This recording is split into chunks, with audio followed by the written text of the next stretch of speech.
Dünya Uyghur Qurultayı Germaniyaning poytaxti Berlin shahrida sho'basini ochdi. Dünya Uyghur Qurultayı raisi Dolqun Aysoning qatnashishi bilan 22 oktyabr seshanba ochilish murosimi o'tkazildi.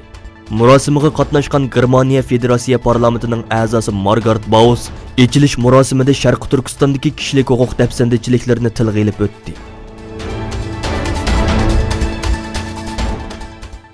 Xonkong doiralarining jinoyat gumondorlarini Xitoyning Makao alohida ma'muriy rayoni va Tayvanga o'tkazilib berish qonun loyihasiga qarshi necha oydan buyon o'tkazilgan namoyishlardan keyin doiralar bu qonun loyihasini rasmiy amaldan qoldirdi.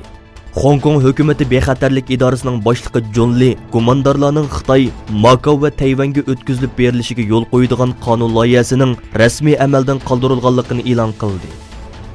U parlament munbirida bayonot e'lon qilganda qonun loyihasining rasmiy amaldan qoldirilganligini bildirdi.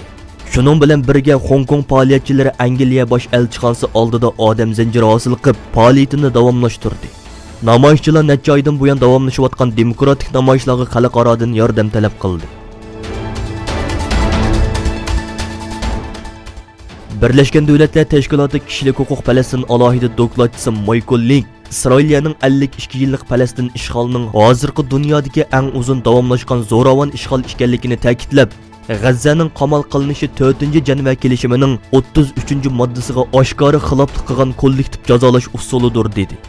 Dokladda G'azzadagi insoniy krizisga diqqat qilish bilan birga, Isroilning 12 yildan buyon havo, quruqlik va dengiz orqali yurgizayotgan G'azza ishg'olining tragediya bo'lib qolmasdan dunyoning kun tartibida oldingi qatorda turish kerak bo'lgan bir adolatsizlik ekanligi ta'kidlandi. Bosniya Hertoskovina bilan Krodiya chegarasidagi rayonda ko'chmanlar sonining eshishi va yangi ko'chman lager qurish uchun bo'sh yer tepilmasligi ko'chmanlar krizisining hal bo'lmasligiga sabab bo'ldi.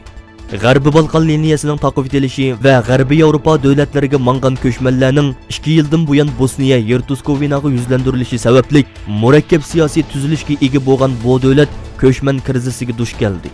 Ko'chmanlarning Krodiya chegarasidagi rayonlarga yuzlantirilishi va rayondagi lagerlarning kamchilligi sovuq qish oylari yetib kelish oldida aloqador doiralarning besimini oshirdi. Yaponiya O'rta Sharqdagi savdo paraxodlarini qo'g'dash uchun Amerika boshchiligidagi birlashma armiyaga qatnashmasdan rayonga harbiy qism avatchini planlaganligini bildirdi. Yaponiya tashqi ishlar ministri Toshimitsu Amerika tashqi ishlar ministri Mike Pompeo bilan telefonda ko'rishdi. Ko'rishda Amerika boshchiligidagi ittifoqqa qatnashmasdan O'rta Sharqdagi dengiz portlarini qo'g'dash maqsadida rayonga askar avatish plani to'g'risida Amerika tarafga ma'lumot berildi. İki minister yana Amerika bilan Eron orasidagi jiddiychilikni pasaytish haqida texmo yaqin hamkorlik o'rnatish uchun va'da berishdi. Janubiy Afrika Mudofaa Ministrligi doiralari ishki Rossiya aeroplanining shu yer vaqti soat 16 bilan Wotrikov aeroportiga qo'nadiganligini bildirdi. Janubiy Afrika Davlat Mudofaa Ministrligi Rossiyaning Tupolev 160 tiplik yadro iqtidoriga ega ikki strategiyalik bombardimonchi aeroplanining Janubiy Afrikaga boradiganligini va poytaxt Pretoria atrofidagi Wotrikov aeroportiga shu yer vaqti soat 16 bilan qo'nadiganligini bildirdi.